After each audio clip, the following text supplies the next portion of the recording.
After a number of mass murders, lawmakers from both parties say preventing gun violence is a top priority. But lawmakers disagree on how to approach the problem. Our Washington correspondent Anna Warnicki is in Washington with more.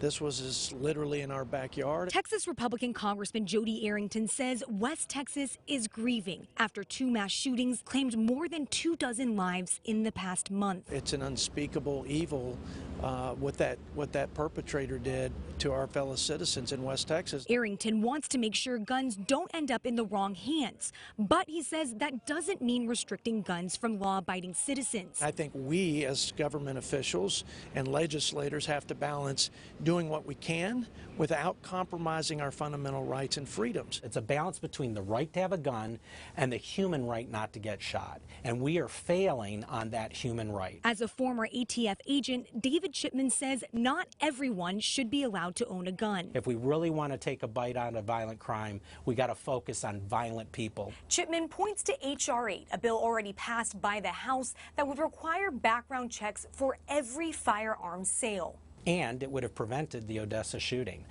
because that shooter tried to buy a gun, failed because they failed the background check, and then was able to use a loophole where you can go and buy a gun from a private individual and circumvent the law. But the bill does not have support from Republicans in the Senate. Texas Republican Ted Cruz tweeted Monday, gun control doesn't work. He says instead, lawmakers need to focus on keeping guns away from criminals by prosecuting and getting them off the street before they commit more violent crimes. In Washington, I'm Anna